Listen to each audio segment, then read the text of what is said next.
பழனி கோயில்ல 100 கோடி ரூபா போக வேண்டிய அந்த நிலத்த வெறும் 2 கோடி ரூபாய்க்கு எவனோ ஒருத்தன் ரிஜிஸ்டர் பண்ணியிருக்கான். அவன் யாருன்னு சுத்தி வளைச்சு பார்த்தோம்னா, அவன் ரமேஷுக்கு சொந்தக்காரன் அப்படின்ற ஒரு அடிப்படையில ஒரு சில தகவல் வருது. அது நான் இங்க சொல்லலப்பா. சில தகவல் வருது. இப்ப சம்பந்தப்பட்ட அமைச்சர் வந்து பிரஸ் மீட்ட சந்திக்கிறாரு. இஞ்சி தென்னை குரங்கு மாரி அவரால பேச முடியல, தடுமாறுறாரு. ரியாக்ஷன பார்க்கும்போது தெரியுது. ஏதோ தப்பு நடந்திருக்கு. இல்ல ஒருவேளை அவருக்கு மொத ஊழல் குற்றச்சாட்டு வரதுனால பதட்டமா இருக்கலாம். மேபி வாட்டெவர் இருக்கலாம் சம்திங். ஆனா, அவர் வாயில இருந்து இப்படி ஒரு குற்றம் நடந்திருக்குங்க. நாங்க வந்து நியாயமா நடந்துக்கிறோம். இத நாங்க விசாரிச்சோம்னா, எங்க தலைமையில எங்க அதிகாரிகள் விசாரிச்சாங்கன்னா, அது நியாயமா இருக்காதுன்னு உங்களுக்கு சந்தேகம் கூட வரலாம். அதனால இந்த விஷயத்த நான் சிபிஐக்கு மாத்துறேன் அப்படின்னு அவர் வாயிலிருந்து வரல. நியாயமா அதுதான் பண்ணியிருக்கணும். சிபிஐ கிட்ட இந்த விஷயத்த கொண்டு போய் குடுத்துருக்கணும். அவங்க அந்த கேஸ விசாரணை பண்ணியிருப்பாங்க. பட் அவர் வாயிலிருந்து வார்த்தை வரல. ஆனா நீதிமன்றம் தலையிட்டு நீதிமன்றம் சொல்றாங்க, இந்த சம்பவம் சம்பந்தப்பட்டு இந்த விசாரணைய சிபிசிஐடி செய்யணும் அப்படின்னு நீதிமன்றம் சொல்றாங்க.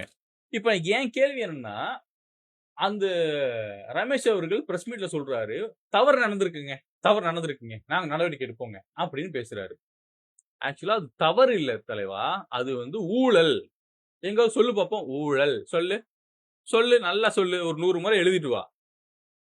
ஓய்வு நோட் எடுத்துக்கிட்டு ஒரு பேனா எடுத்து 100 முறை எழுது.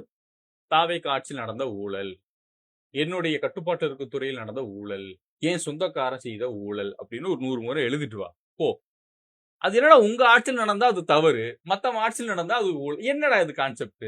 இந்த பழனியுடைய அடிவாரத்தில் இருக்கக்கூடிய தண்டபாணி மடத்துக்கு சொந்தமான அந்த நிலத்தை பொறுத்த வரைக்கும் ஏற்கனவே பாத்தீங்கன்னா பலமுறை அந்த இடத்தை வந்து ரிஜிஸ்டர் பண்ணக்கூடாது யாருக்கும் அப்படின்னு சொல்லிட்டு பழனி கோயிலுடைய ஜேசி மூலமாக சப் ரிஜிஸ்டர் ஆஃபீஸ்க்கும் டிஸ்ட்ரிக்ட் ரிஜிஸ்டர் ஆஃபீஸ்க்கும் பலமுறை கடிதங்கள் வழங்கப்பட்டிருக்கு.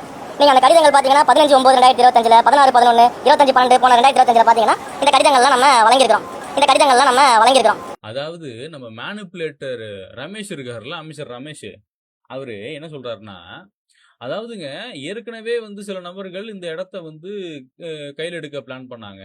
அப்ப நம்ம உள்ள புகுந்து தடுத்துட்டோம். அப்போ வந்து செப்டம்பர் 25, அப்புறம் நவம்பர் 25 அப்படின்னு இவரு வருஷ கணக்கு குறிப்பிடுறாரு. தலைவா ரமேஷ், இங்க நம்ம உள்ள புகுந்து தடுத்துட்டோம்னல்ல, அது நம்ம இல்ல தலைவா, அது திமுக. 2025 காலகட்டத்துல திமுக ஆட்சியில இருந்தாங்க.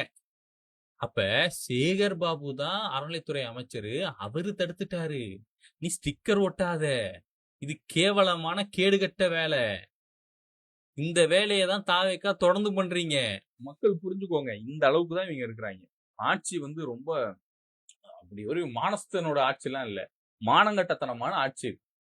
மக்கள் புரிஞ்சுக்கோங்க, தெரிஞ்சுக்கோங்க. என்னோட இருந்திருக்கும் அனைத்து உறவுகளுக்கும்